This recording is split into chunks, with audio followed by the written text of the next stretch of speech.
Hapana Asia. Hapana. Asia, nisamehe. Nisamehe mamangu. Asia, nisamehe. Asia, hapana. Hapana, hapana, hapana. Hapana, Asia. Naomba nisikilize. Naomba nisikilize Asia. Nisikilize, nakuomba. Mama yangu. Mama yangu nakuomba. Nisikilize, nakuomba. Nisikilize. Asia. Hapana. Asia. Nakuomba mama, nakuomba. Naomba nisamehe mimi. Nisamehe mamangu. Nakuomba. Sasa mamangu ni wewe. Baki na wanataka.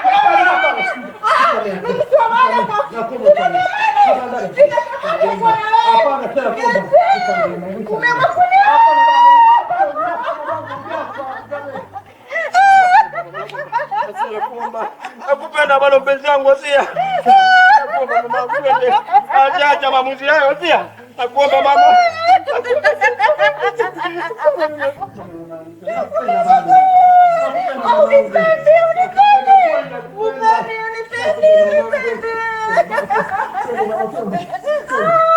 Mamangu bado kumtia kufa mama, maisha bado yapo. Asia, maisha bado yapo.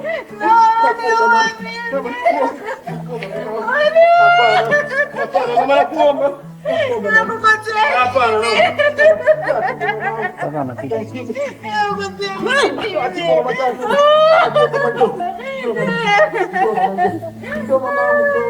Nakupenda mimi jamani. Nakupenda mama. Mama yangu wewe. Asia yangu. Nyuga zangu naona sasa. Nyuga mama. Akijapa bado mbona wazima? Same mamangu nyanyuka. Nakuomba mama. Amna mama, bado ukinisio kufa. Mamangu naamini. Nataka matafuta mashahidi twende mamangu. Au utakufa mamangu. Ndio uhai wenyewe wadao mama. Bila wadao. Twende mama. Makaburi haya tuangalia kwa makaburi.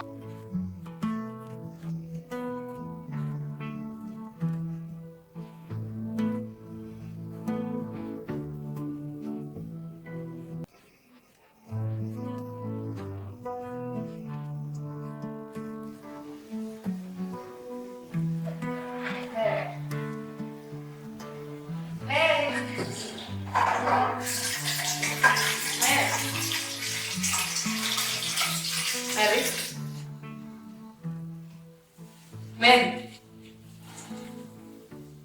Hivi mama, kwa nini jani?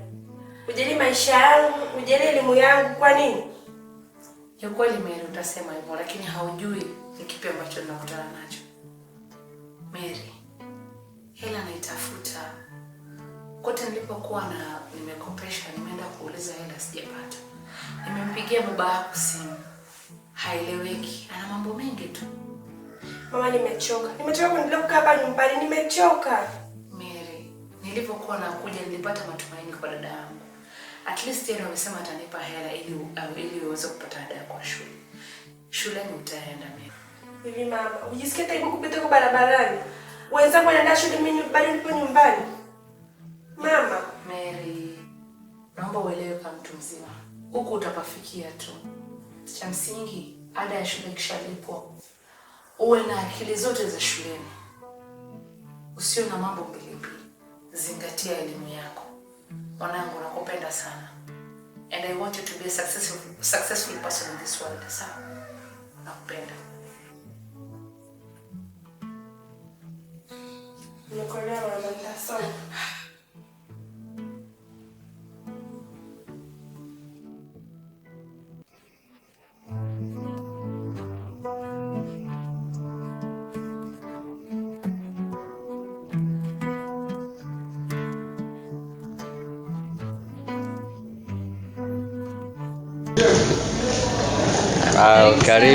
Karibu sana. Habari ya wewe? Nzuri. Karibu jinsi ya discuss. Okay. Ndio. Asante. Karibu mtoto wetu. Karibu. Hai, ni tamu? Ndio. Okay. Asante sana, karibu tujazie kwa hivyo. Asante.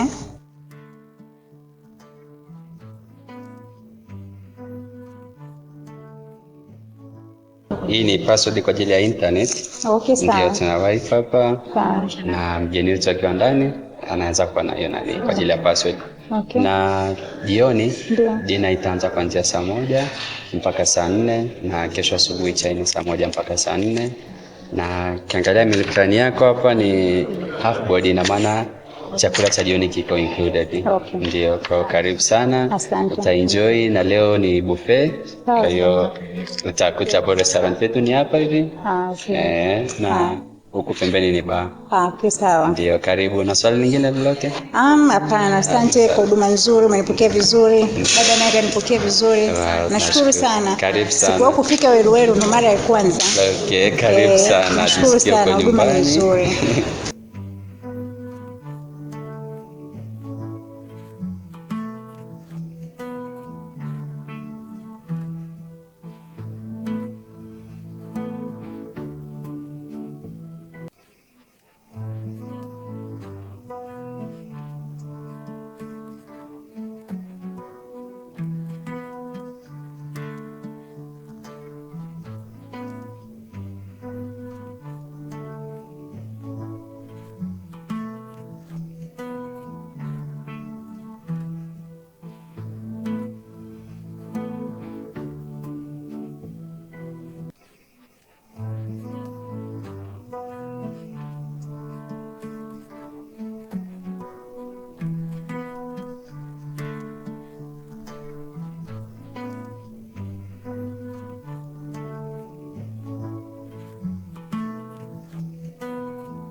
Nyaja na jei. Yetu aja na jei. Ndio ndio aja roto. Kwa Kenya kwa. Kenya unayo wewe. Kenya maana Kenya jogo. Ali. Ali. Hapo wajua? Hapo. Ali. Wajua kwanza wewe mzee Ali. unafunga wenzako mno sana. Nataka wewe kwani? Lazima nimshone. Chuma hicho. Changa lazima nimshone huyo. Sasa ngata. Harakodi kio kilo. Bika shombo yuru master. Ngaja sangu tia. Bika shombo bana. Ngaja shombo. Kabaya lalo. Ai nembo di. Bika ya hapo. Mabada. Bado ile mlima alisema yeye. Hapo kwanza mnajua niwaambieni kitu kimoja wazao. Alikuwa anachanga ni wewe bana. Sio huyu anawahi. Unajua katika maisha sasa hizi. Mnapokuwa tuseme serikali bwana mimi naikubali. Wana maisha kijijini yanapokuwa mazuri sana. Sababu kwanza jamaa tunajivunia bwana. Hatuna mfungo moja ndizo unazoshinda sasa hivi. Unajua ni kidogo mimi na ubongo kusahau 5 aja 8 nategemea na ukubwa wake. Amekata chini. Changamka bana. Cheza nani? Cheza ubata. Sasa umepiga harata. Nyewe bana kucheza. Changamka bana groba. Aya. Sasa unaendaga hivi bana. Umeshaona leo tawala. Aya. Nikisu hiyo. Utajua mwenyewe. Ukishakuwa maji. Hiyo ngoma pepe hiyo.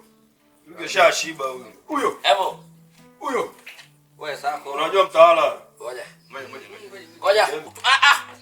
Wapi swala la kushika? Wewe mchale wa Wapi swala la kushika? Ataki tena turuia bana. Atucheze tena. Huyo. Unajua kwanza cha kwanza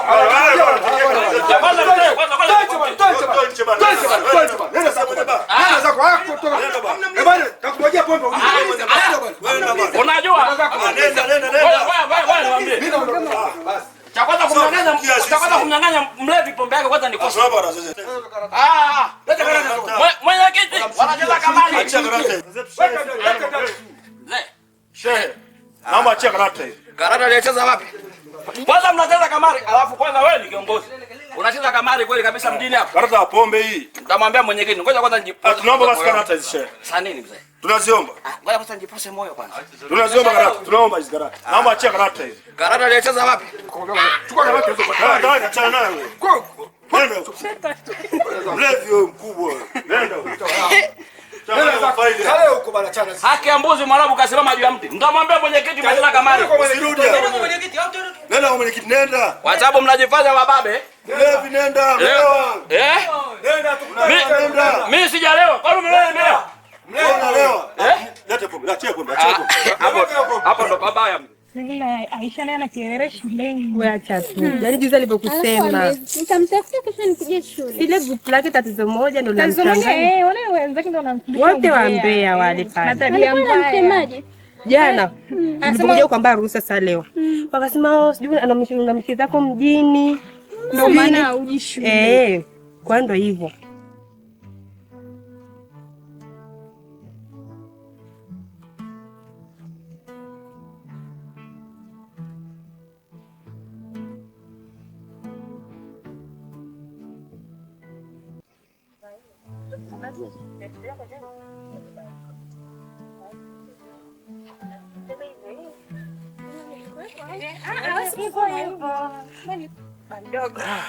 Mwanangu. Wow, vipi? Safi. Kwema? Kwema. Habari ya masomo? Salama. Mbona leo mmechelewa hivi? Tulibaki kwa ajili ya vile vipindi vya jioni. Waende hivyo tukachelewa. Hata walimu nao. Jamani, kwema lakini? Kwema. Marhaba, jambo.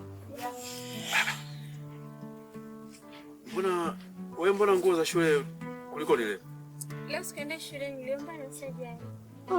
Ndio unaanza utoro hivi, unaona? Hamna, wewe alikuwa jana kuepo kweli vizuri. Okay. Basi sawa, mimi nafikiri. Haya, Winnie. Ndio kulichukua basi nyumbani.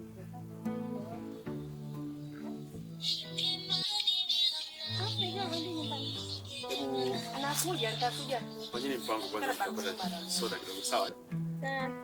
Asante. Haya. Bye. Baini.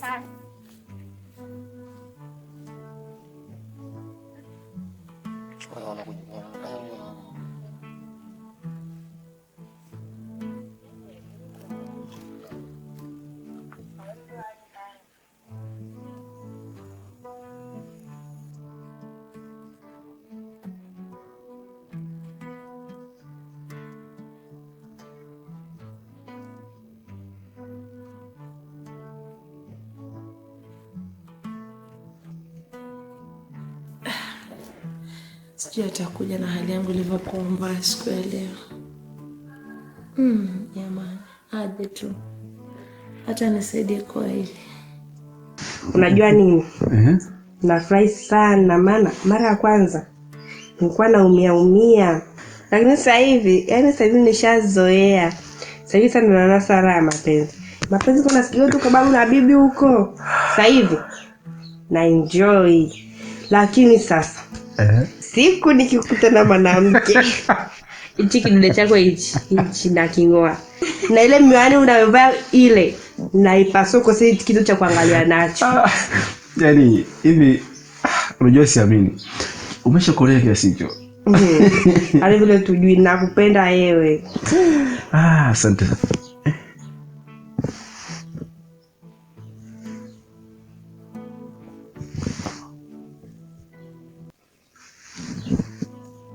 Halo?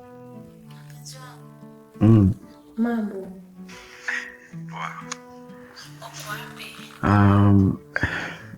Nimetoka kidogo.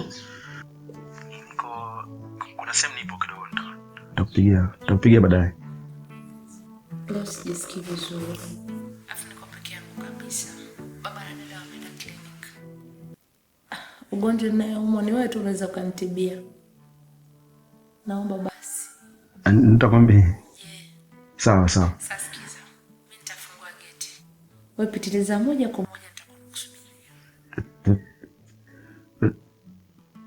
nitakusubiria. Basi tufanye nitakupigia sawa Sio naongea hivyo basi. Naongea kama hutaki kuja kabisa.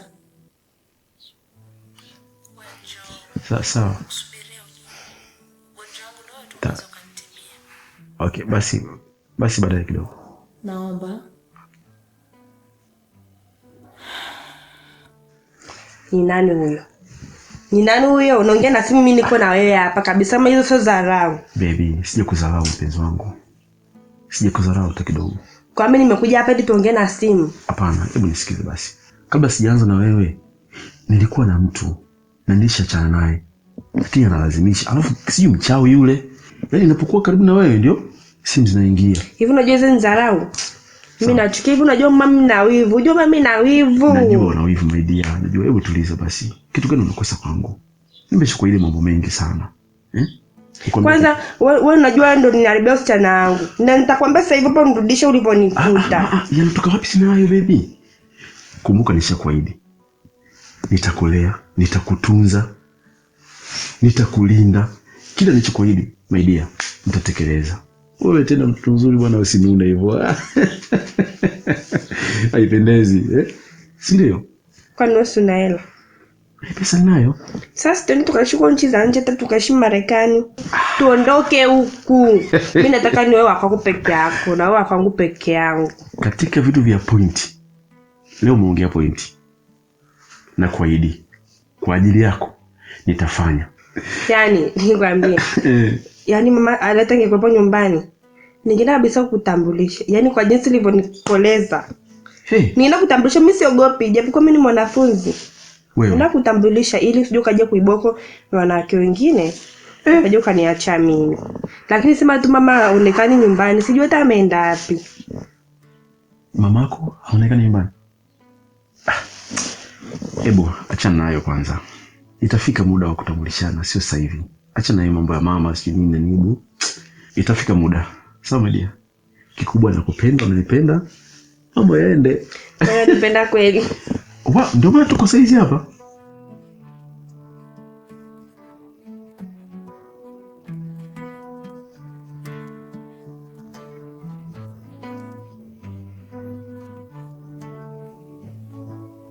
Odi. Shemeji. Habari zako? Salama shemeji. Mwite dada kwa sababu gari kwa nje. Shemeji dada. Hayupo. Anatoka kwenda kupeleka. Sasa unaendaje bila usafiri? Shemeji. Naam. Hapa ndipo naomba. Wanda unaweza ukanitibu. Naomba unisikilize. Sawa, basi haina shida kwa sababu usafiri kwa pamoja mjenda basi hospitali. Shemeji. Shemeji. Sikiliza basi kwanza, sikiliza. Shemeji. Unaweza ukatiba yangu leo. Na kuheshimu ni shemeji. Nakwambia ile ndio nakwambia kusikia mambo. Shemeji. Hapana. Sikiza. Hali mzee ashazeka. Alafu mimi naomba. Naweza kunisaidia? Naomba basi. Wasimulia ulikuja na dada yako lakini alikuwa anafanya hivi jamani. Kwa anafanya hivi unajua kabisa nilikuja na dada yako jamani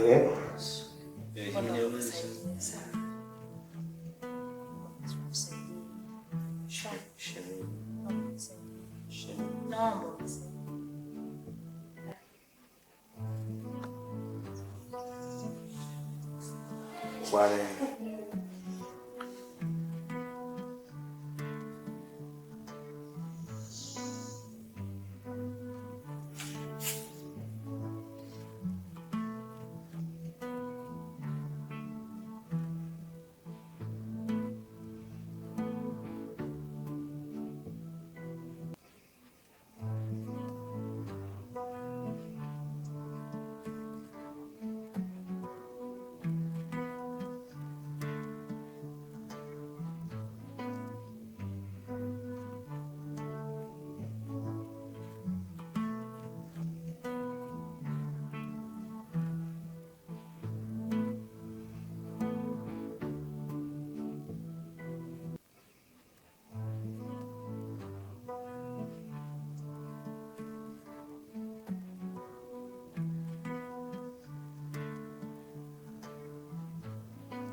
Amina. Lufingo.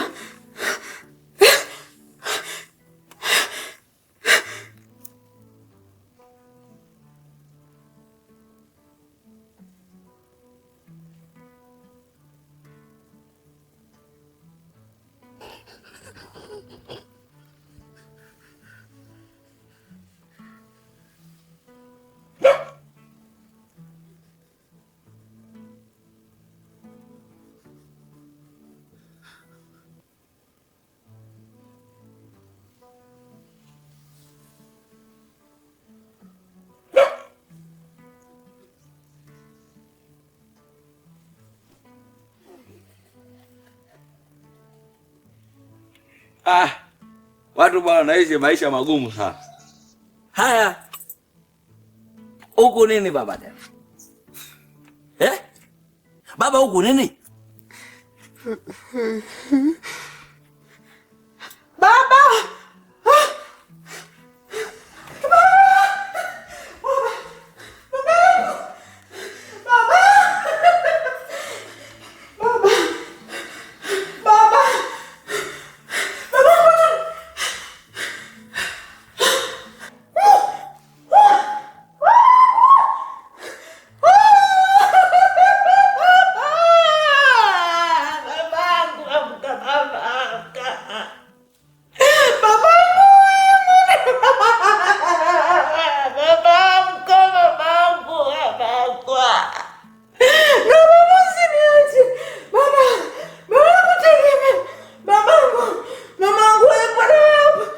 Nakuona tu unahangaika.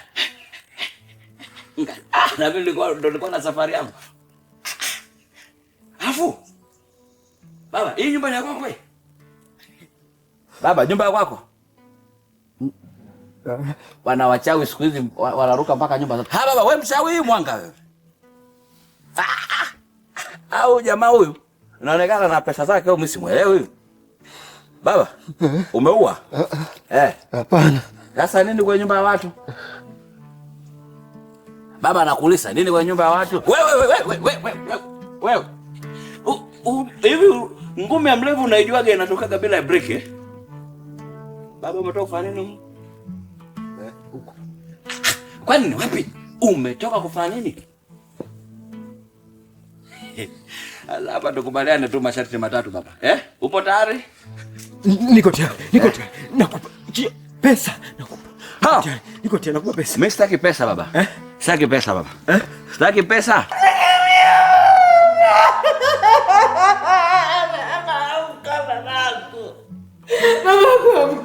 Amka mama. Utaishije mimi. Dunia mimi. Baba nasitaki kuamini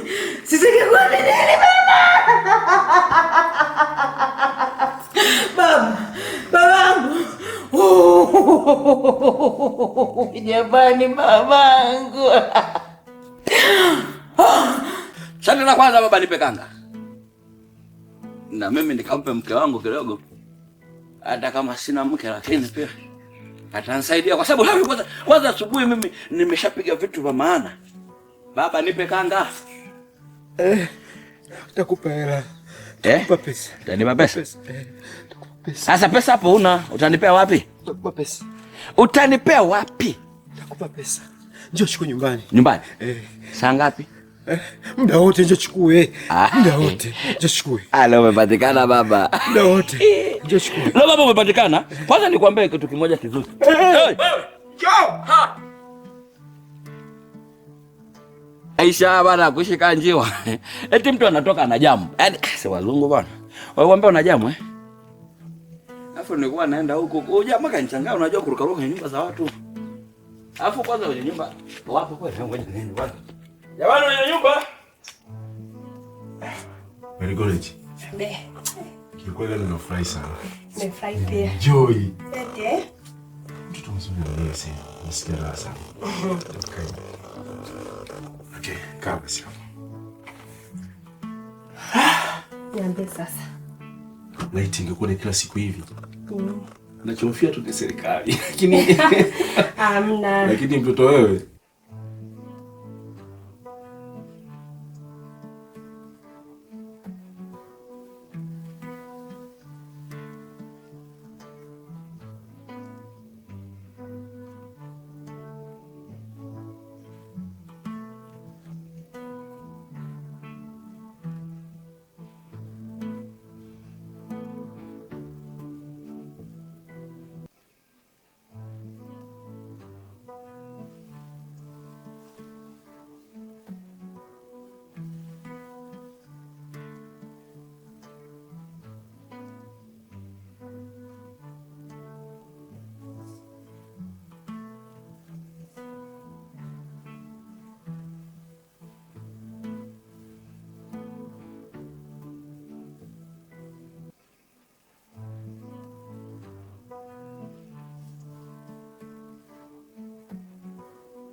wanadamu waovu sana. Mtoto wa mamangu mdogo yule, niko naye. Mtu anakuja kupu maana yake nini? Yaani watu wasiongee na watoto wao, wasiongee na watoto wa ndugu zao. Changamoto sana. Baby. Baby. Nimekumbuka sana. Ni sawa, lakini niache tu mimi na mambo yangu. Yale ambayo yamenitoka kwani unajua? Niache. Okay baby. Nimekumisa. Na maana di, auoni kama niko hapa? Si niko hapa?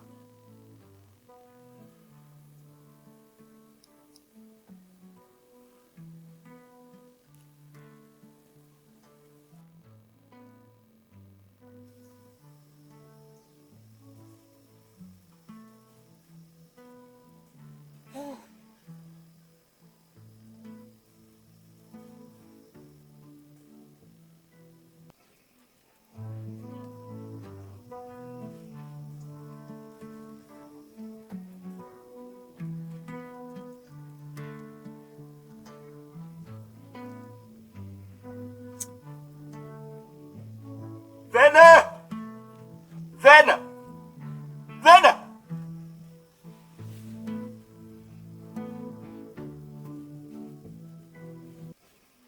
Brother. Usiulize chochote nafasi naomba niletee nguo. Usiulize chochote, usiulize. Chochote ulize. Chukua nguo hapa. Usisikie watu wanaongea huko.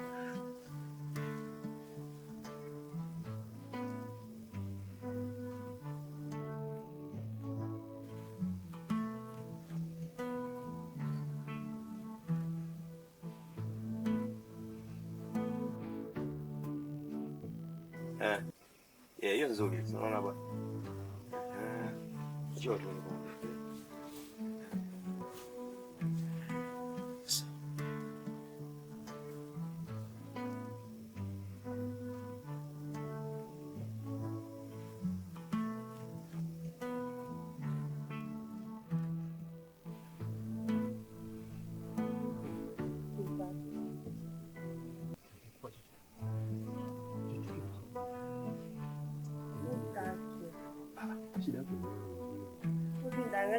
Ndanganya kumuona mwanamke ndio naye mpaka ile pale hapa jina uniambia kwamba yule kwa sababu anamwambia kwa nyumbani. Alafu sio shangae mwenyewe. Mtu sio kakimbizwa, sio kaiba huko, sio kafumaniwa, unafikia kama wewe unafanyaje? Ndio maana nikakunyia kile kutoka. Lakini ndio tatizo. Daki bana, kwanza hata huko mtoa ni mimi mwenyewe nini huko nikaenda kujificha, nijiongeze kaenda kujificha, watu duniacha. Ndio maana nakupenda kwa sababu una akili za ziada. Niko mtu mwingine pale chini. Sasa kuna mobisa. Wewe ndio unajua mwenyewe. Jizo.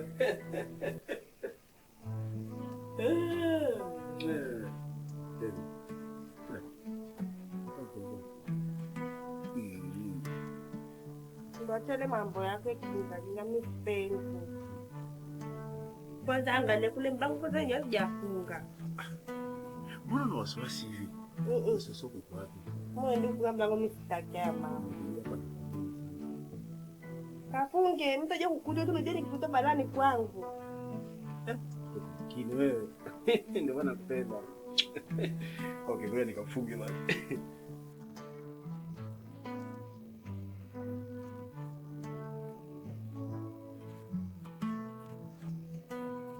Wewe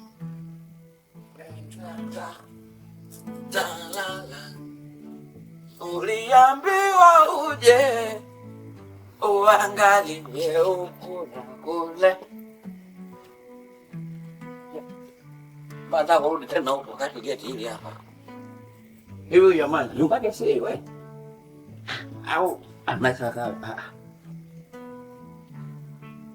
wa Ndio msao huko unatoka unagonga mlango unakuta mlio unatoka na mpo hapa. Ikawa issue yao.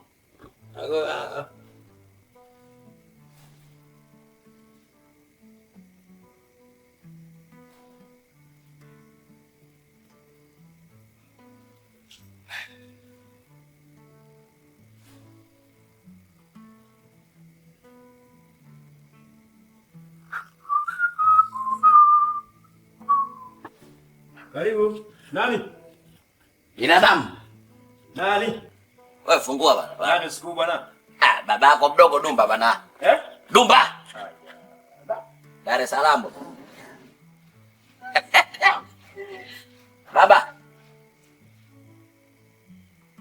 Ase baba, hebu sisi tunaenda ndani baba au? Anasikiza bana, twende kwa sababu. Sogea basi kwa mara moja. Baba, kwani kuna shida gani? Hamna shida, twende basi sogea kwa mara moja. Sawa. Kwani baba ulivyokuwa unakimbia kwenye migomba kule ilikuwaje baba? Kuachana naye bwana, hebu sogea mara moja huko. Dumba. Hebu sogea basi. Dumba. Baba. Alafu Dumba. Saa 7. Kwani kabisa saa 7. Saa ngapi mapema? Saa 7. Hebu angalia. Hapana, sina maana. Mungu anaangalia saa. Saa 7. Sikuja mapema. Sasa wewe nipangie kwa sababu mimi siogopi. Unajua bwana, ahadi ni deni. Mimi sikatai kukupa pesa yako. Haya niambie, unataka shilingi ngapi? Hapo. Kwenye pesa baba? Nimefikiria pesa. Nilipewa na yule jamaa naye alikula kuku na vifaranga yule. Kifaranga chake kile kimoja. Unajua kuna kuku ambaye anapata tu fursa kuzaa mtoto mmoja. Sasa jamaa amemla kuku kama lisala kifaranga alafu akatoka hapa anakimbia mjini. Bahati mbaya akakutana na mimi hivi kabisa hivi. Kuku nimemoa langa. Yeye ananihusu nini ndugu yangu? Nasema unataka shilingi ngapi niende nikakuchukulia hela? Pesa itakuwa ni issue. Sasa baba, fanya kitu hichi kimoja kwanza. Hebu kwanza. Unamaanisha hii simu? Baba utaki? Kama utaki. Basi. Unajua Rufingo bwana una mambo mengi. Subiri fanya kitu, subiri. Fanya haraka baba, utakutwa baba. Alafu kesho tena ngukute. Nilikuwa nachukua rangi. Chukua rangi? Yes. Yep. Sitaki. Sasa sikiliza. Mimi na wewe tumemaliza. Baba hatujamaliza. Baba hatujamaliza. Wewe kwanza unifanyia fujo ndugu yangu. Baba wewe una maisha. Ninakupa simu. Baba wewe. Shida nini tena? Baba wewe una hela. Simu umeipa ina maana kwamba haitumii vocha au? Sasa sikiliza. Nitakupitia simu yako nitakupa hiyo hela. Ila umeniambia ni? Sawa. Hivi kama mfano. Nikitaka kuongea ile siri yako, hujaniongeza simu nyingine au?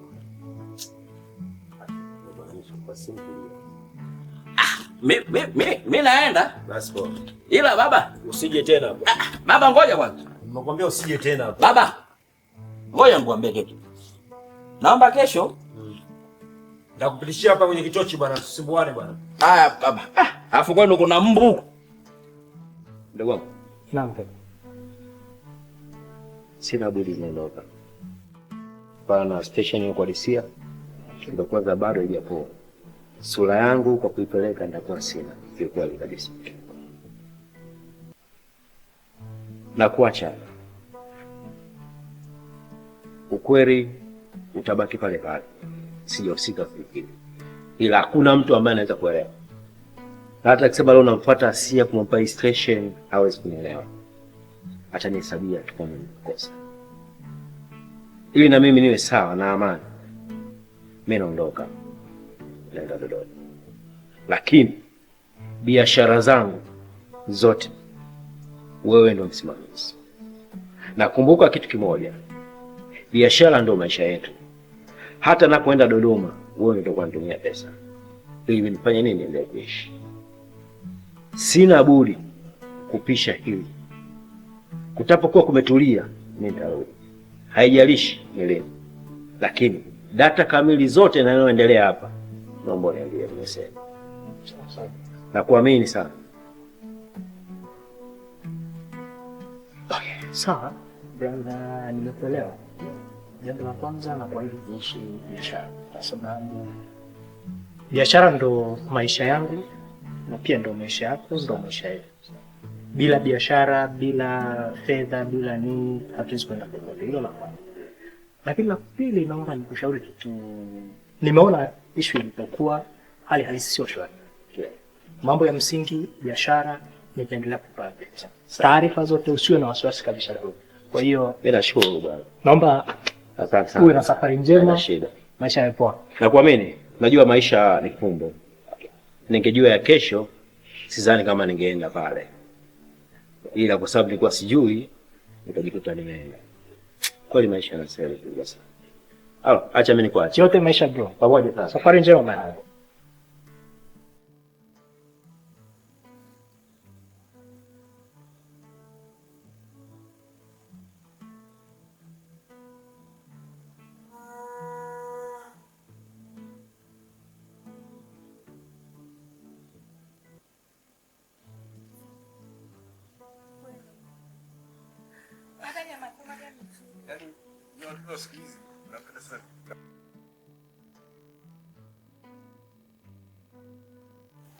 Leo enjoy sana, si ndio? Ndio. Sasa kilichobaki nataka niwapeleke siku moja mkale baga. Utafurahia. Ushakula baga wewe? Kuzasikiaga tu. Sasa safari hii tutakula baga. Sasa hebu kwa basi wewe. Yangu tuja haya shoga yangu tuja kuchukua basi kama haya. Haya bye kesho. Haya. Nani? Kwa leo tumeenjoy kutosha. Kula. Wage hapa.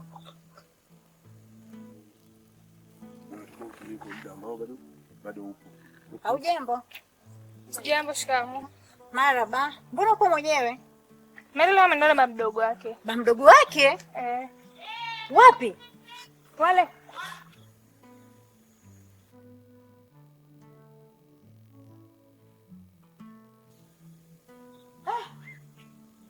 Na hilo begi? Ili begi nampelekea baadaye atakuja kunichukua. Acha niondoke nalo. Wakija mwambie mimi nimeondoka nalo.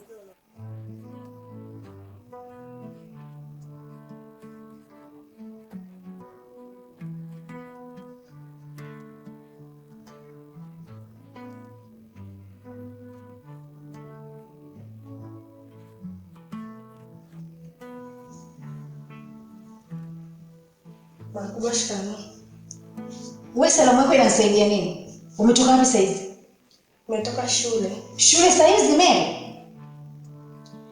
Makubwa leo kulikuwa kuna remedial. Mama yake kachelewa.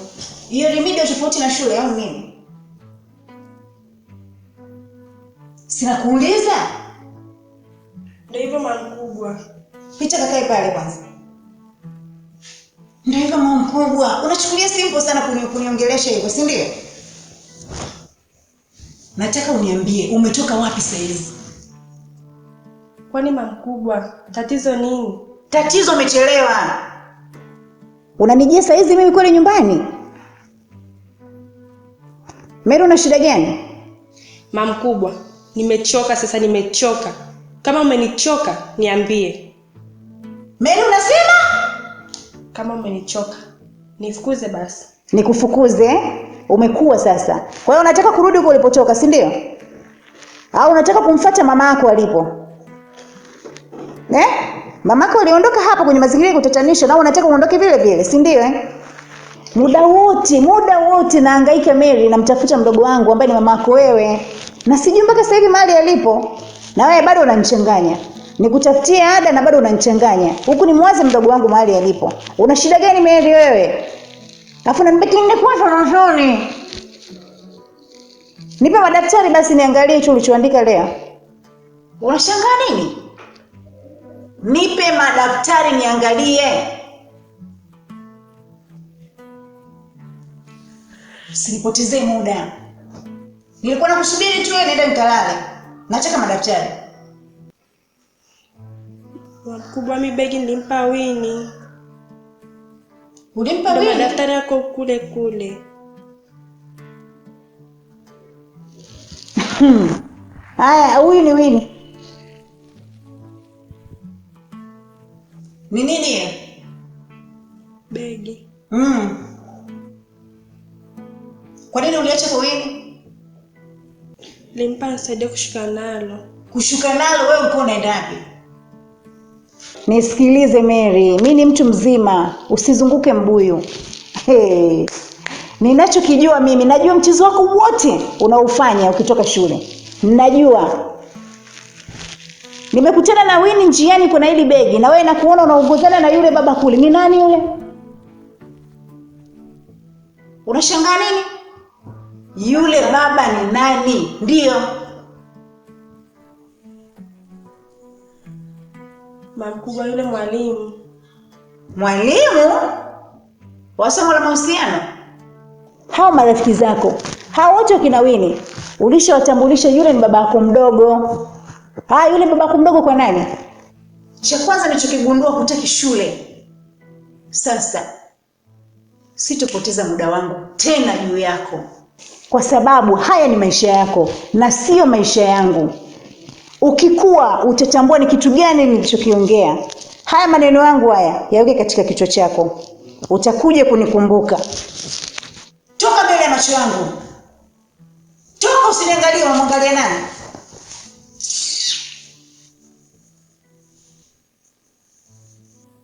Asante. Unajua nini? Kwanza nguo ulinichagulia ni rangi nzuri hadi nimependeza. Baby, huwa sikosei. Kila ninachofanya cha uhakika. Ni kwa sababu nakupenda. Na sababu ya kunifanya nikanunue hii nguo Ile speed ambayo kuja nayo. Unajua nini? Nilikuwa najiuliza huko njiani kapitaje pa kufika hapa ndani. Yaani nilikuwa nawaza. Ila tu sinikumbusha, ila nimependa ile vazi. Yaani rangi yake imenipendezesha sana. Nimejiangalia kwenye kioo hadi nikajipenda. Asante sana Lia. Nashukuru. Umefurahi. Niambie, kwani ilikuwa nini kwa hiyo speed namna ile mama? Nikwambia kitu my dear. Yaani unajua nilipokuwa nyumbani nilikuwa natapika sana.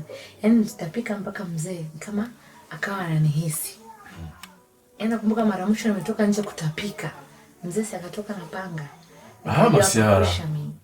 Alafu na hii mimba yenyewe kwanza inanisumbua. Sijui ni wa kiume, sijui ni wa kike jamani. Ya bila dume hilo. Kama wewe. Hilo dume ile. Mimi nafikiri ni wakati kufanya taratibu na kumfuata mzee pale kumomba radhi, alafu nifanye mambo yetu tufunge ndoa. Itakuwa mfanye kitu kizuri kwa sababu hata mpenzi wake dada alikuja nyumbani na akasema kwamba anataka kufunga naye ndoa. Masiara. Kweli. Sasa nikwambie tufanyia kwetu kabla ya kwao. Yaani kabla hujafanya chochote, sisi tumemaliza na kwetu. Utamuindi. Ila mwanamke wewe nakupenda sana. Nakupenda sana kweli. Umenithamini sana. Si nikufanishe na nini? Viko vingi vya thamani lakini wewe thamani yako iko juu zaidi.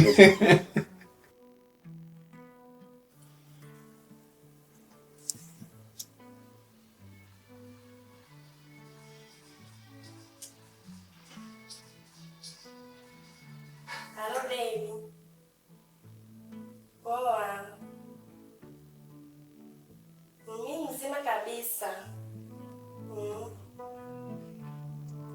Sasa hivi haitawezekana, ila ngoja baadaye hivi si mamku anatoka anaenda Arusha.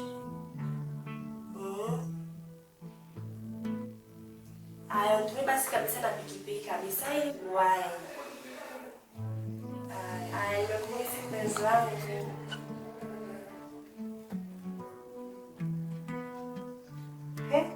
Mimi uko naongea na? Niko naongea na wewe. Wewe ni kwani?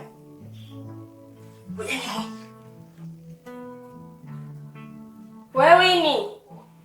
Njoo kama mkubwa anakuita. Afu sijapenda hiyo tabia. Sijapenda kabisa kwa sababu Winnie akija kila siku anakuja hapa ndani, mnaongea hapa ndani, mnasomea hapa ndani.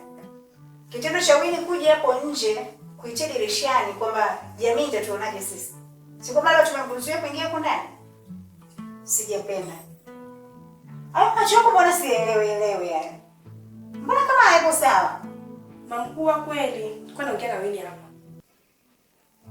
Sauti inakuwa naisikia sio kama ya Winnie. Sauti kama ya simu, uko naongea na simu. Mamkubwa simu tena. Nilikuwa naongea tu na Winnie jamani. Hebu subiri kwanza.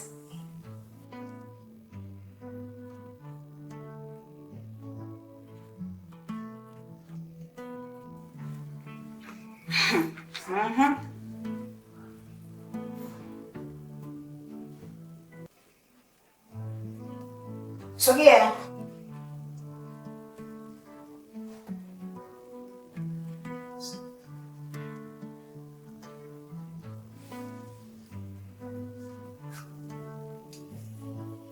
Nilichokuwa nakitafuta nimekipata. Wallahi nakuhakikishia. Hii nyumba ungeiona chungu. Tabia za watoto wa kike nazifahamu vizuri sana. Vizuri tu nazifahamu. Sasa hivi ndo mnaongoza kwa na masimu shuleni. Usije ukajaribu kama hauna na kuomba usije ukajaribu kujiingiza kwenye huo mtihani. Maana hutosoma. Na hili swala nawaambia wazazi wenzangu tutalivalia njuga. Haya, wewe ni kwani sasa? Tena mwambie aje hapa ndani sasa hivi. Na mseme na yeye tabia kusemea madirishani sijaipenda. Haya. Haya usimame hapo kamwite. Nenda kumuita. Alafu kabla sijaondoka hapa. Natoka. Nilikwambia pia nenda wapi jana? Arusha eh? Sawa. Nitajua nitalala au sitalala lakini nimekwambia naenda Ila nitakwambia, nitamtuma jirani hapo aje kuambie kama nitarudi ama sitorudi. Tabia za kishenzi kunda kwangu sitaki. Sitaki kumuingiza mtu yoyote hapa ndani. Umenielewa? Ndio. Na wala sitaki ukatoa miguu yako hiyo. Maana nitakuja kuivunja. Umenielewa? Nimekwenda.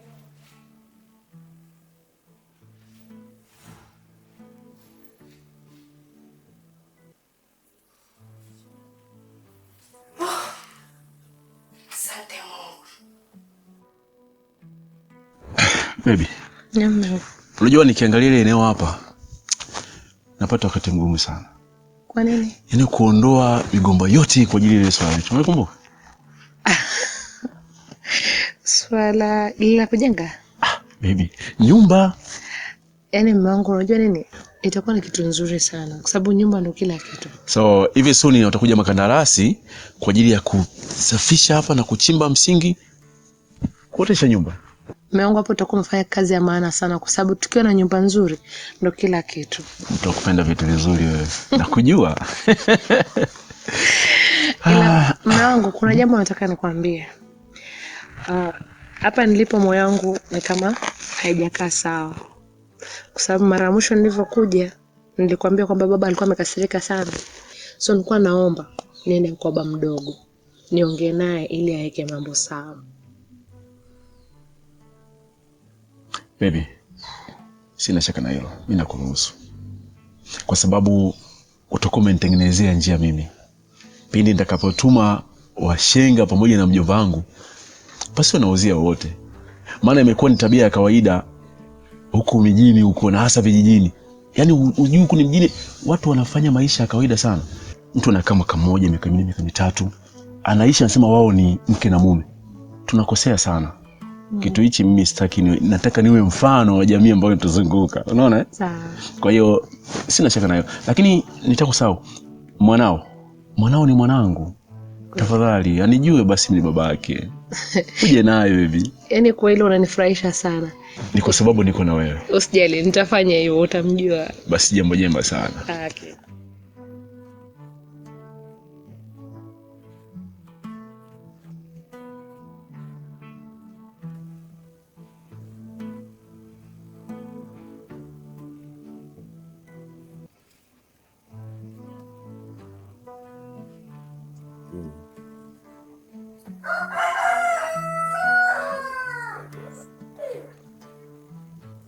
Mamdogo.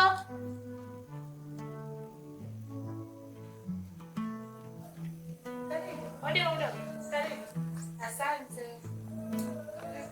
Karibu. Asante. Shikamoo mdogo. Pole, leo nimekuja kusumbua kidogo. Mamdogo yupo? Hayupo. Natoka kidogo. Umelipia Arusha? Kikao cha chama. Basi sawa. Acha nisikusumbue kwa sababu nilikuwa nimekuja kumtafuta yeye. Tutaonana tu siku nyingine. Karibu. Napika. Karibu tu. Mamdogo, siku nyingine. Karibu. Siku nyingine nitakuja nitakaa tutakula wote. Asante. Asante. Haya.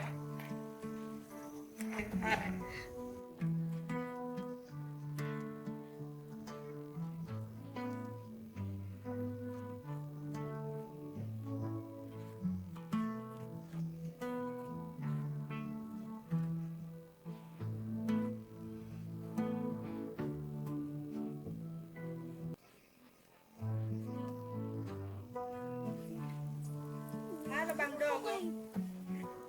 Nilikuwa nimeenda kwa marafiki zangu. Okay sawa. Sasa si unakuja nyumbani kuchukua pesa ya tuition? Sija kuchukua ile tuition. Njoo. Asante baba mdogo. Sawa. Nakusubiri. Tunataka kuikatalia huyo jamani. Sasa tunaenda wote? Twende wapi? Si mdogo alisema leo tuende wote, tunaenda kula baga. Tunaenda zangu mwenyewe. Ya usijali nitakuletea. Sawa. Haya, siwezi kusahau. Bye. Mary rafiki yangu. Mimi nakujua wewe vizuri sana. Mama yako namjua vizuri Mary. Hiyo simu ni kubwa sana. Mama yako hawezi kukununulia simu kubwa namna hiyo. Hiyo simu umeipata wapi Mary rafiki yangu? Nakwambia leo Kama umeanza huo mchezo mchafu, hiyo simu umeitoa wapi? Asiyesikia la mkuu huvunjika guu. Nimekwambia leo na sitakuambia tena, hata kama wewe ni rafiki yangu. Umemaliza. Asiyesikia la mkuu huvunjika guu. Wewe inakuhusu? Ni pala ini. Maongezi yote ya nini? Kuna shughuli na kulega vichipsi vyangu, unajua na wewe ndo wewe. Msamee tu. Vyangu sana kulaga wewe. Msamee. Na kuongeleshaga wewe. Wewe. Nikome wewe. Lakini msamee. Mambo yangu hayakuhusu na simu yangu hii haikuhusu, umenielewa? Kwa hiyo nyodo hizo sitaki. Tena umenifikia mpumbavu wewe.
Mary anafanya nini hapa?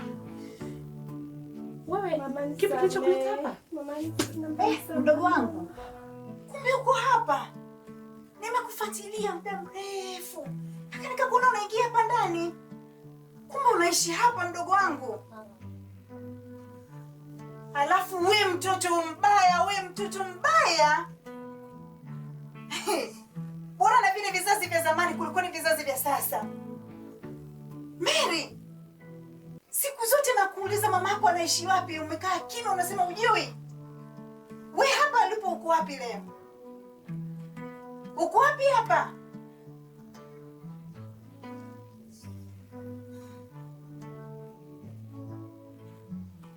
Wewe, kuna siku nilikuona na Mary. Na nimeuliza wenzake wa shule wakaniambia kwamba wameondoka na babake mdogo. Wewe ndo babake mdogo? Dada wewe ni mpenzi wangu.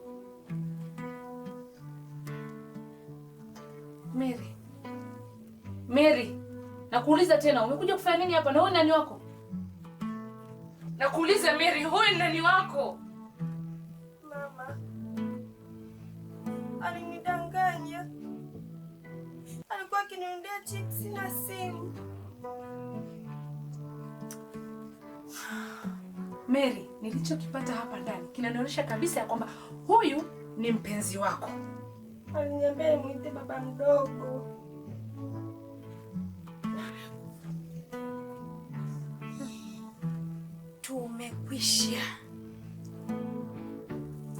Tumekwisha na kizazi chote. Dada, unamaanisha nini ukisema kwamba tumekwisha? Wewe si nilikufumania na mume wangu. Leo hii umetembea na huyu.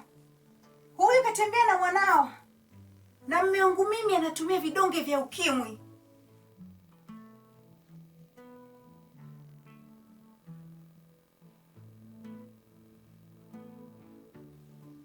Unasemaje? Mimi mwenyewe ni mwathirika mdogo wangu.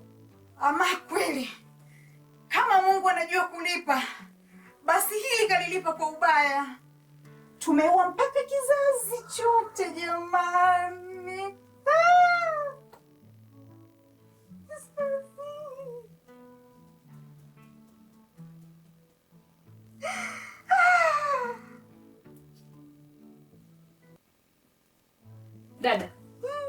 Dada, kwa hii yani sijui ni umefanya, yani wewe umeona kabisa ni utuue sisi wote, si ndio? Hivi wewe baba mtu mzima umekosa wa kutembea naye. Umetembea na mdogo wangu, bado umeenda kwa mtoto wa mdogo wangu kweli? Umekosa wanawake kutembea na mpaka kutembea na binti mdogo kama yule kweli? Kwa nini umeamua kuzima ndoto za yule binti? Mikono yako ya nini? Kwa nini umetufanyia hivi? Kwa nini? Kama jinsi ambavyo sheria inavyosema, serikali, kila mwanaume atakayekutwa na mwanafunzi kifungo chake ni miaka 30 jela. Na utakwenda jela. Utakwenda jela. Nimesema utakwenda jela, nitasimamia hili. Ndugu wangu, toka. Fumanizi itoke. Baba alipoteza maisha. Unasemaje?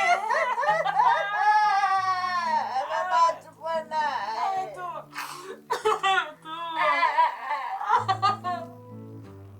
Mungu baba nikufa. Bado tutabaki tuna kizazi. Dada.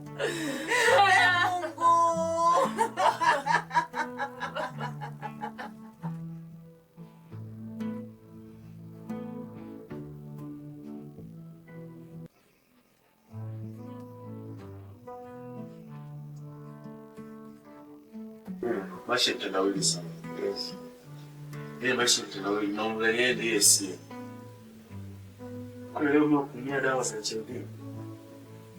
Leo mnakunyia dawa za ukimwi. Sina kulaumu. Anyway, sina kulaumu. Sasa kwa hivyo. Kuna kitu na wewe. Kuna nakufa kwa ajali. Sasa sema nani? Ina shida. Ina nashukuru pale kwa ushauri, tumie dawa. Nitaeleza dawa. Na mimi nitaishi. Nitaishi tu. Twende.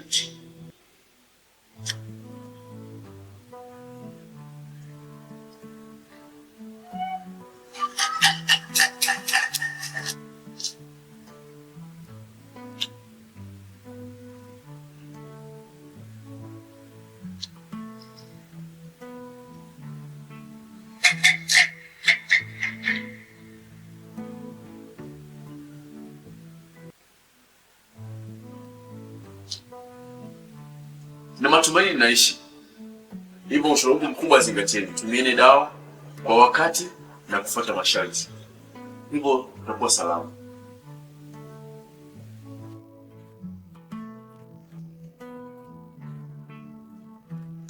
Leo unataka kijijini wangu unakula maisha. Kwanza kitane kimoja cha ndizi unakuta wangu unakuja vitu vyako vitatu. Mama muuza pombe kwanza yukonea huruma kwanza kingine anakuongezea kingine cha nusu. Sasa. Mimi yale kwanza naichukua bila. Wala mulikuwa na kila mtu naangalia jinsi kuliko mandhari nzuri. Una kwanza ni Ngakwa mimi na pesa nyingi sana hapa ngeshajenga gorofa. Kule watu wa mjini wote tunatemea maki yani. Hilo wanishikia adabu zake bwana. Kwanza yale baba. We. Baba. Wapi tena na mabegi ndugu yangu?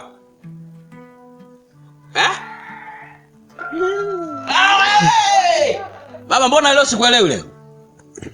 Nake nimekuzoea ndugu yangu unakuaga na wale watoto kale katoto ka shule kale kana uniform zake mzee. Alafu na mamake tena. Mwanangu umevunja kabati. Samani. Umevunja rekodi. Naomba utulie. Nini? Nini? Sasa. Bala wewe unaenda wapi? Taratibu basi. Hauna msubiria mama na mtoto anakuja. Walishatangulia. Washatangulia? Kwa hiyo tuenda nitarudi. Dumba sikiliza. Sikiza Dumba wewe mwanaume. Waza unakimbia mimi nashindwa kuona. Umemwaga mwenyekiti. Sikimbii. Mwenyekiti. Nenda mjini Dumba na rudi. Mjini? Matatizo hao mwache nani? Dumba, acha kelele basi ndugu yangu. Mwanafunzi umekaa wapi baba? Maisha bwana maisha. Mimi nakwambia kia Mungu. Hebu ngoja kwanza jamaa upate kwanza starter kwanza. Ngoja basi kwanza. Kama ni rushwa mimi sitaki baba. Rushwa? Kwanza mama kakataa ukichukua rushwa unaenda jela sasa. Hebu ndugu yangu. Piga basi tuende. Subiri watuone. Hebu utapiga basi kitochi. Unasema? Kitochi kimoja. Basi tumalize mimi nenda. Ngoja wewe. Rudisha reverse. Jamaa. Shika. Shika. Hapa ni hapa. Unaona nimebaki. Ngoja. Leta na ingonyeshe. Sasa hizi bwana hapa kidogo hapa. Hapa kidogo muongeongea kitu Nipe hata nauli basi. Buku nini? Nauli. Jamani maisha baba. Kamchukue mtoto wako na mama yake. Watu kama wanaharibu wanafunzi wanakusanya hela kama zile lakini huyo mama huyo mzee sasa hivi ana mchezo. Ukikuta wamezoea na mwanafunzi dakika 5 kifungo miaka 6. Sasa si watafungwa mpaka waishi hao. Kwanza hata huyo naye mshukuru Mungu wake kwa sababu tu kwamba leo kakuta leo wafanyakazi leo hawapo. Wangekuwepo leo. Wewe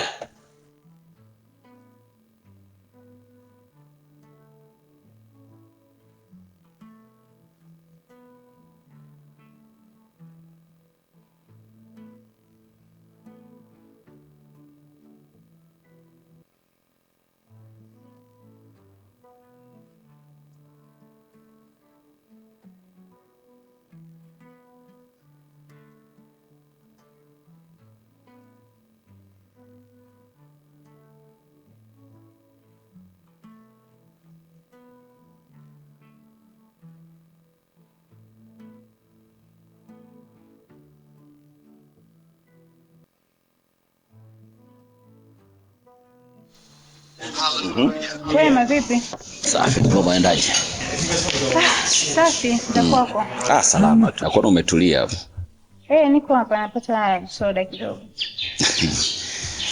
I think unakaa Kibosho Kirima. Ndio nilipozaliwa. Hata mimi mwenyewe pia ni mkazi wa maeneo ya kule. Nimezaliwa kule? Okay. Lakini huku nimekuja kwa sababu ni mfanyabiashara, nimekuja kuchukua hela zangu kwa madalali wangu. Unafanya hesabu unafanya kazi gani? Si mimi mfanyabiashara. Wa ndizi au nini? Sola. Kibosho kwetu kule ni ndizi. Nina shule ambayo naisimamia. Wow, hongera. Asante.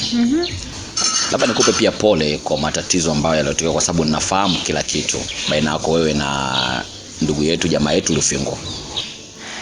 Kwanza pole pia kwa kupoteza wazazi na pia mdogo wako yule. Lakini dunia ipo, unaweza kupata mtu ambaye akupa furaha katika maisha. Soko dunia sasa. Kwa nini sio dunia sasa? Kwa mfano tu wewe nikutolee mfano kwamba ulikuwa na mwanamke unampenda sana, alafu akaja kukufanyia vitu vya ajabu, sidhani kama utakubali kuingia kwenye mahusiano haraka. Ndivyo ilivyokuwa kwangu. Kwa hiyo kitendo kilichonifanyia Rufingo, nahitaji kukaa muda mrefu sana bila kuwa na mahusiano na mwanaume. Labda unakunywa kinywaji gani? Nakunywa soda. Soda tu? Ndio. Toko upate kitu kama hicho uweze kutuliza akili. Sababu mimi kwaga na stress waga na kunywa vitu kama hivyo. Mimi mwenyewe nikinywa soda natuliza akili yangu inakaa sawa tu hata nikiwa na mawazo. Hebu onja hii kwanza kidogo, ngoja nikusaidie kidogo ili upate akili kidogo kae sawa. No, tika nizo. Ngoja kae. Kunywa hiyo hapo.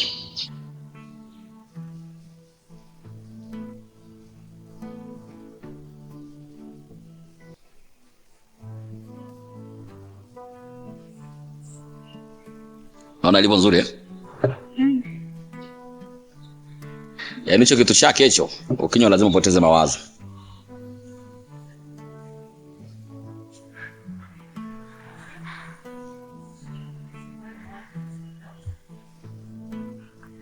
Nasikia kuchoka.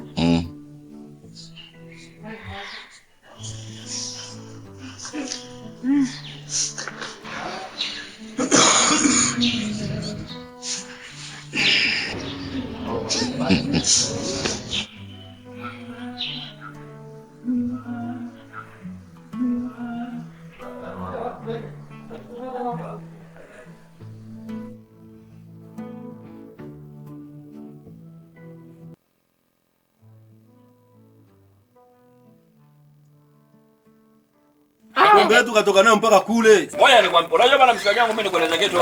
Unajua siku zote waga shetani siku zote akipiga dana siku zote waga anakufaga mapema. Au sio bwana? Sasa ni mwakuta bwana mabana wanacheza nini? Ule mtoto mmoja anaitwa Kamali ambapo hapa kijijini kwetu ile nje ndani. Bwana mkubwa bwana sikanianzia. Bwana kapigwa mchezo. Sasa mimi sio Kamali kwa karata ya pombe ile. Yaani wewe unataka kuchezea kichapo bwana. Mimi unipige? Unamtafuta shetani akiwa anacheza tena kidana wewe mwanangu na mali. Lakini jana alivyozingua tulishikana pale. Tukamnyenga hata pale kwa shida. Ngapi nimuongeze mwenzangu aje. Salama shemeji.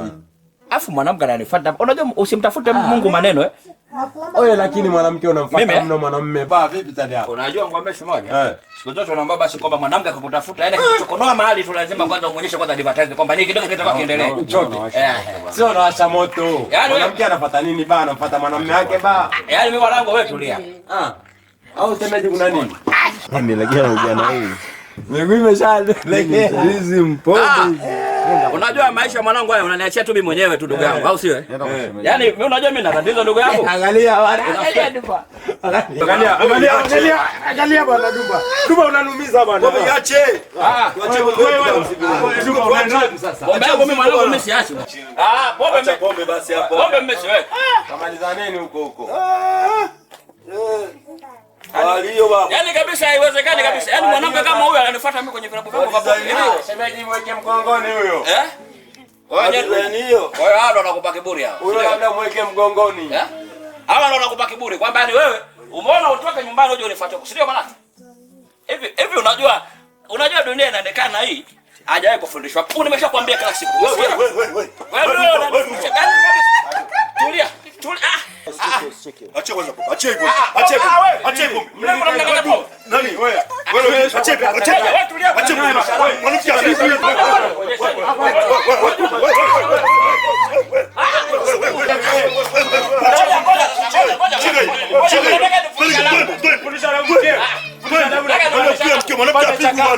Mlevi nitamchomosha huyu. Wewe shemlele bana. Lele bana. Mwanamke apigwi. Mwanamke apigwi. Mwanamke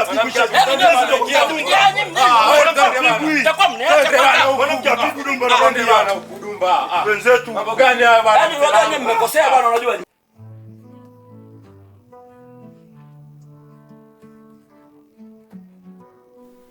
Kwanza sio mimi. Shemeji yako nani? Shemeji ulishapita. Wewe vipi? Samahani, naomba tusifike. Leo nimekuja na jumbe mmoja. Kaka amerudi. Alienda lakini matatizo yale na nini amerudi. Ameniagiza kitu kimoja. Anaomba umpe muda. Uende muonane, kuna mambo ya muhimu sana naomba muongee. Kipindi kile ilikuwa ni kurukushani, hamkuongea ugomvi na nini mpaka akaondoka. Lakini anaomba mkae muongee, wala ungepata picha kwamba nini kilitokea. Please shemeji, sikulazimishi, lakini naomba, kwa sababu kupatana kwako wewe na yeye pia ni faraja kwangu. Unajua roho yangu jinsi ilivyo. Najua una hasira, najua kuna mambo yametokea una hasira. Lakini hebu naomba tumia hii busara. Nenda onana naye. Alafu sija atakwambia nini? Pengine utapata kitu. Nenda onana naye. Kwa hiyo wewe ulimtuma siku hiyo aende akanaingia kwa mdogo wangu, si ndio? Si ndio yaani unachomaanisha ndio hicho. Kwa hiyo unaona kile kitendo kilichofanyika ni kizuri sana. Hivi unajua babangu alifariki kwa sababu yake? Unajua hiyo? Hapo ndiye mzazi ambaye alikuwa anamtegemea mimi. Leo unakuja simple tu, kaka amekuja. Kwa hiyo akija ananiambia nini kipi? Hana cha kuniambia. Yule ni muuaji tu kwangu katika maisha yangu. Fanya hivi. Umekutana na mtu usiyomjua barabarani. Si unaelewa? Lakini shemeji, tusifike huko. Unataka nikuitie mwizi? Napunguza hasira. Futa neno shemeji. Sawa, nikuelewa. Punguza hasira. Naomba mtafute. Muongee, myasovu, mmalize. Tutajua situation ilikuwaje. Sina muda mchafu. Alafu nataka nikwambie tu, kama nisingekuwa nampenda Lukinga, ningeshaleta na polisi. Na ningemdhalilisha kweli kweli. Sasa basi. Unipungie sana. Toka mbele ya macho yangu. Toka! Shemeji, wauaji wakubwa wenyewe pamoja na kaka yako.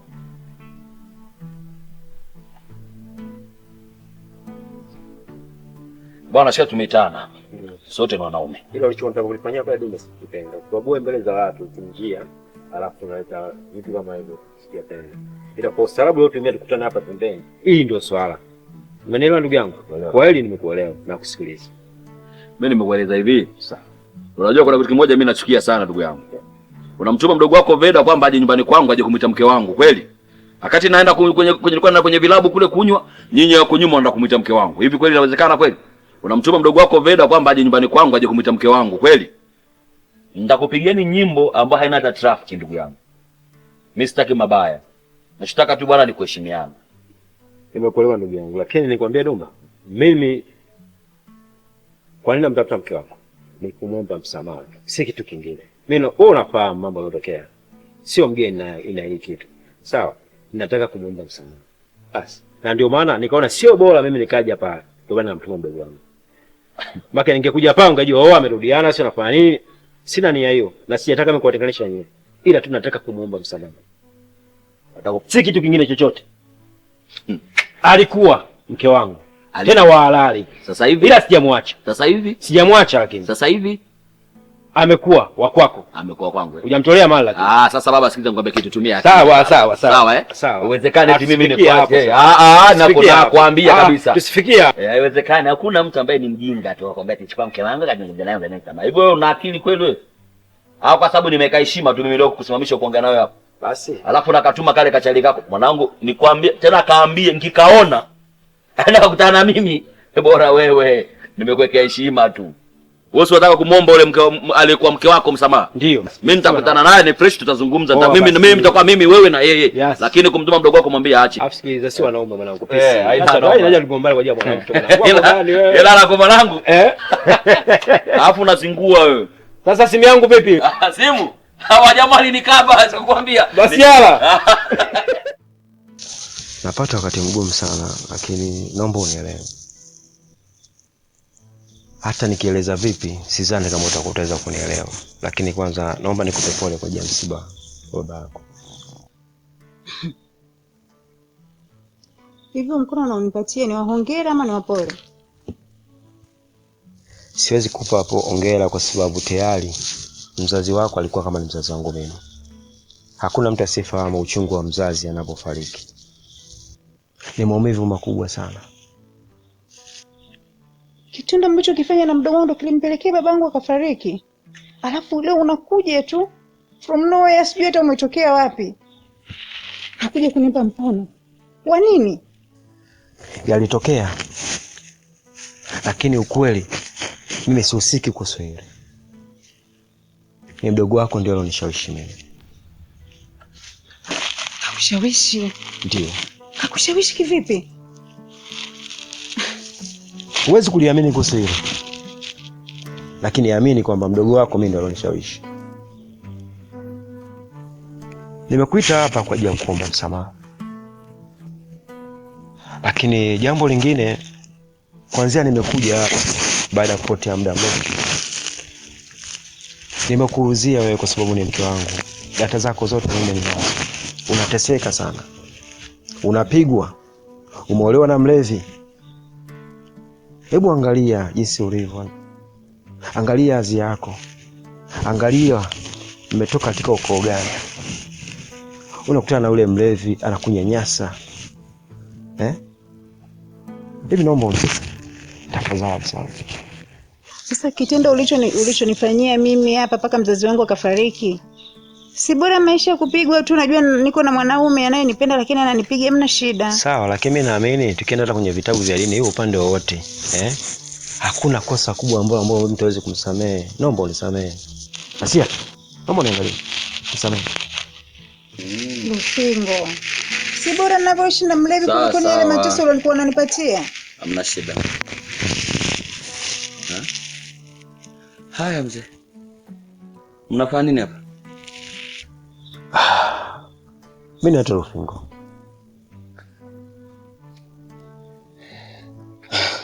Mimi naitwa Lufingo. Ndiye nilikuwa mume halali wa Asia. Ila tu kuna mambo ambayo yaliyotokea ndio yalotenganisha. Sasa kwa kama umetengana naye sasa nini unafanya nini naye hapa?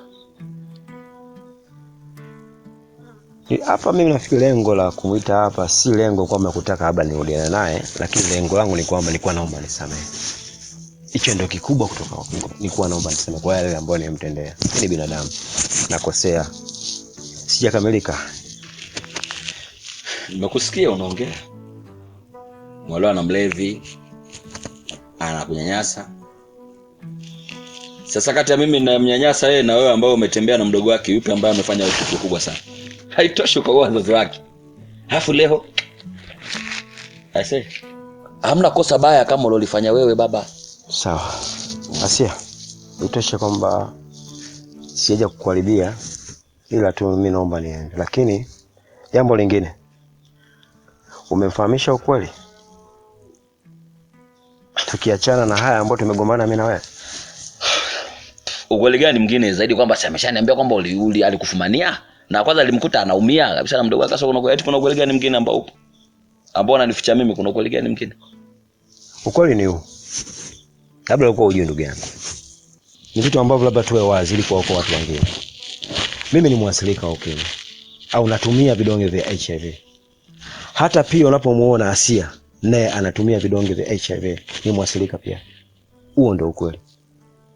Kwa katika hali hii sikutaka nimuumize mtu yote, wala tumuumize mtu yote.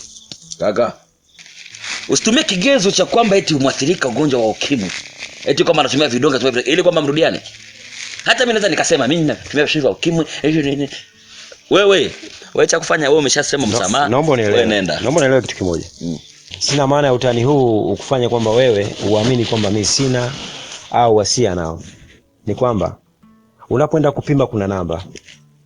Mimi na namba zangu nitakupa. Asia na namba zake mimi ninazo pia. Tumepima KCMC. Nitakupa namba zangu ndugu yangu, uende pale ukaulize. Itoshe tu niseme hilo. Asante.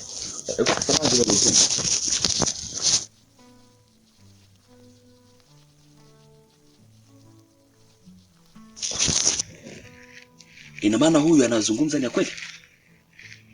Ndio, tumeathirika. Na tayari tunatumia dawa kama jinsi ambavyo walivyosema. Kwa hiyo umeamua kuniua? Dumba. Umejiua mwenyewe, mimi sijakuua. Asia nakwambia umeamua kuniua. Tamaa zako. Uliniwekea kitu. Na ndio maana mpaka sasa hivi nipo na wewe. Tamaa? Ndio. Tamaa? Ndio.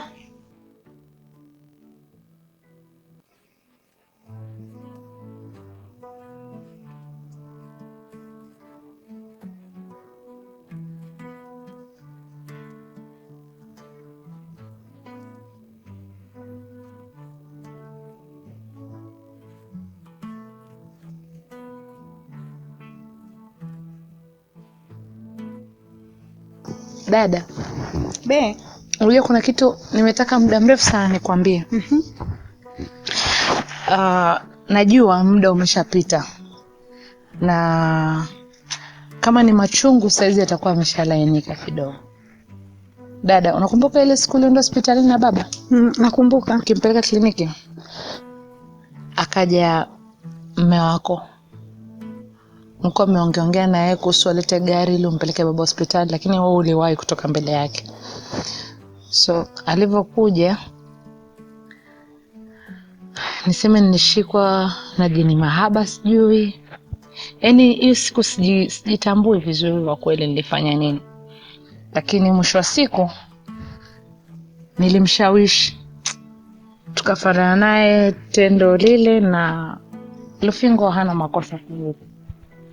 Mdogo wangu siku zote hizo namchukia mpenzi wangu, nikajua yeye ndio chanzo kikubwa cha wewe kufanya kile kitendo. Kumbe ni wewe. Kukusamehe ni wajibu wangu kwa sababu wewe tayari ni ndugu yangu. Lakini kwa ulichokifanya sicho.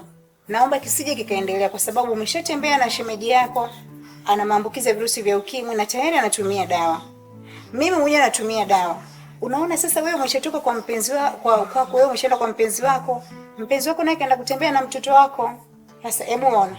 Mwisho wa siku wote tumejikuta tunatumia dawa. Ila dada, ndo pale nilipoanza kusema kwamba utanisamehe kwa sababu ni muda mrefu. Mimi nakuombea kwa Mungu tu akupe mwanaume mwingine mzuri ambaye atakupenda. Wewe ulinisababisha ngamchukia yule mwanaume, nikajua ana makosa yule Lufingo. Nilimchukia Lufingo mimi. Dada, nimeshaomba msamaha basi. Nimekusamehe mdogo wangu. Na biriani utakula. Wewe vipi bwana? Sawa, shida.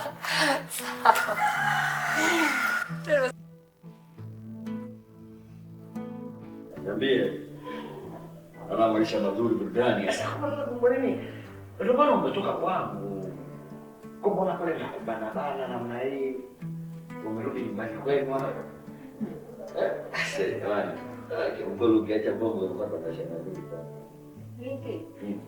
Kwa akili zako zote ulizonazo. Au ni akili za kupona? Ili kwa akili zako zote. Uhisi mimi kwetu ni kwa dhiki sana. Nisikilize. Bomba, sicho nilichokuitia hichi.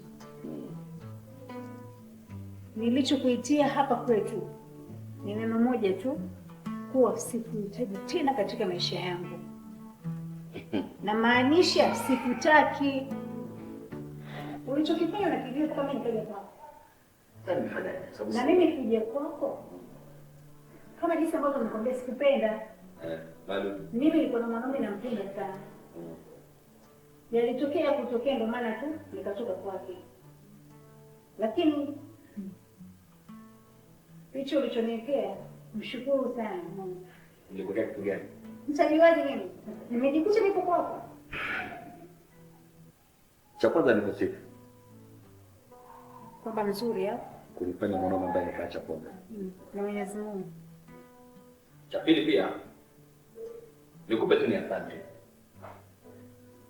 Asante yako ni bora mimi niliyekuwekea kile kitu ukalala kwenye kitanda kuliko wewe. Kwa maisha kabisa ya kiuhalisia kabisa ya kihalali. Unamuua mtu alafu unamwambia sikutaki. Umejua mwenyewe. Umejua peke yako. Nimejua peke yangu. Kwa tamaa zako. Yaani ulichokifanya, ulichoweka kwenye kinywaji ndicho kilichokuletea madhara. Kwa hiyo lakini ungekuja pombe zako, ukatulia zako nyumbani kwako, yote yasingekukuta. Ila tuachane na kulaumiana. Tufuate taratibu na ushauri wa daktari alosema. Nashukuru kwa hilo. Kama unajua tulivyotoka pale hospitalini daktari alisema kitu gani? Japo niliumia kwenye moyo wangu. Pole. Nilihisi dunia sio. Nilihisi nimekufa. Lakini nikatambua kwamba ukimwi sio kifo. Ukimwi ni maradhi tu ya kawaida. Watu wanapata ajali wanakufa. kwa kufanya, lakini mtu mwenye ukimwi anaishi miaka zaidi na zaidi. Lakini kupata taratibu za daktari, ninachokushauri pia wewe, daktari alichokisema zingatia. Dawa tumia kwa wakati na usiendelee kuua watu. Hayo ni yangu tu. Nisikilize Dumba. Hapana, naondoka. Siku nyingine usione tu wanawake wanapita barabarani wamependeza, ni wanono, ukafikiri wote wako salama.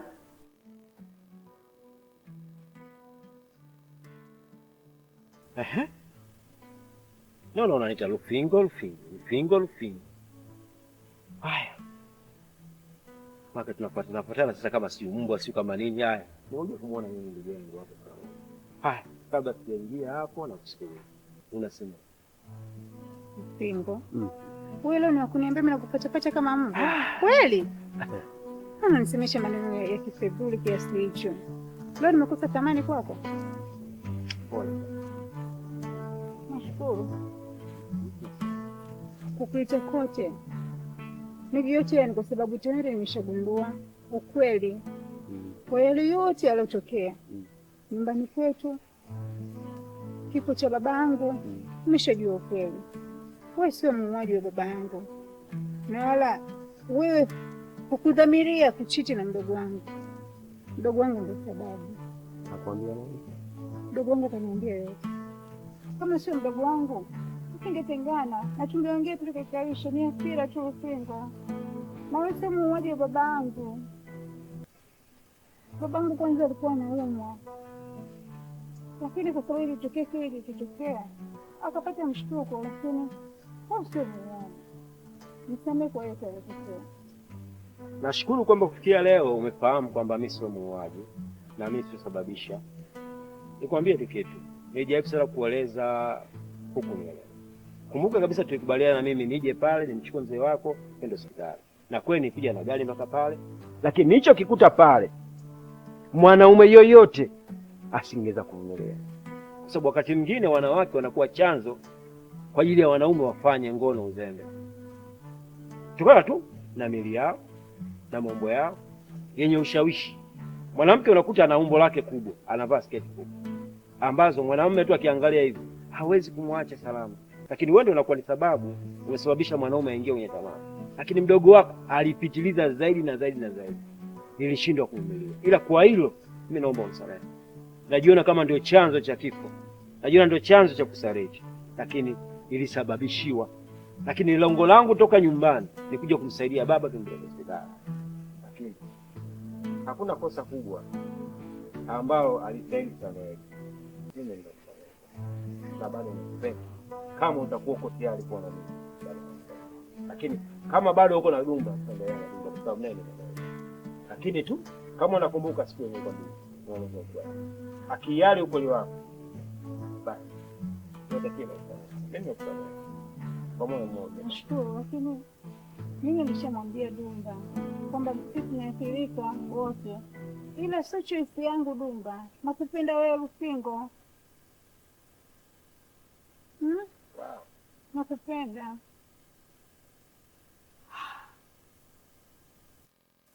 Ndugu wangu, nimefurahi kukuona sana. Baada ya kitambo kirefu sana hatujaonana. Lakini tukumbuke kwamba au ule usemo unaosema alopita si ndwele, tujenge yajayo. Kwa hiyo lazima tujenge yajayo sasa hivi. Sisi tunaishi kama ndugu. Wewe ni mdogo wangu na huyu ni mtoto wetu. Tuko watu watatu katika hii familia. Na imani Mwenyezi Mungu atatujalia afya njema. Hatuna wazazi sasa hivi, kumbuka. Kwa hiyo lazima sisi tushikamane. Hatuna baba wala hatuna mama. Mary mtoto wangu, babu hayupo wala bibi hayupo. Kwa hiyo unachotakiwa sasa hivi unala kwako, mwambie mama mkubwa, mwambie mama, tupo hapa. Usitoe kitu hapo kapeleka nje. Sisi tupo hapo, tuombe chochote kile. Tunajua wanaishi na virusi vya ukimwi, wanaishi kwa ajili ya kutumia dawa.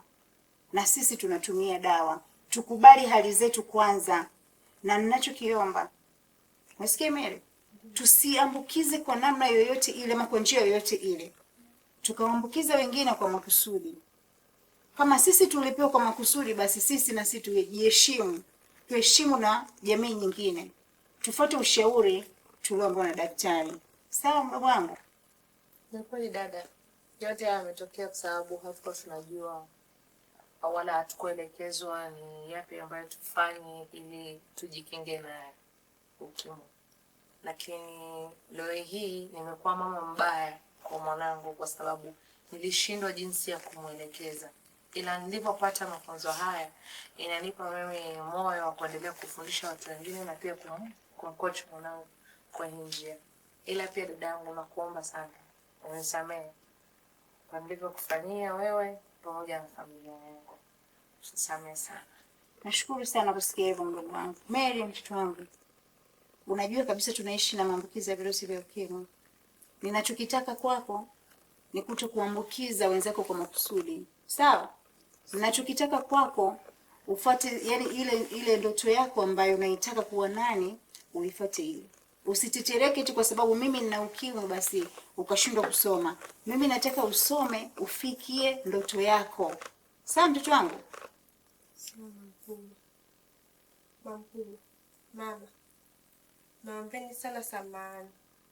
Na pia nawaahidi tameza dawa, nipata ushauri wa madaktari na pia nitasoma kwa bidii. Usisahau nakula matunda. Mimi niseme tu jamani, napenda asanteni kwa ndugu zangu na kwangu pia, najuta kutenda kila kimya. Imeshatokea, sitomlaumu mwana kutembea na bwana wangu, ila najutia ujinga wangu kwa shemeji yangu kumtamani. Nisingetamani, nisingeponza zao langu, najutia ujinga wangu. Ponza zao langu, najutia ujinga wangu. Ponza zao langu, najutia ujinga wangu. Dada yangu nisamehe sana, shemeji Lufingo ana makosa, mimi ndo nilaumiwe, maana nilimshawishi kutenda tendo la ndoa nikajikuta dada. Naomba unisamehe sana dada yangu na mwanangu, nisamehe. Ponza zao langu, najutia ujinga wangu. Ponza zao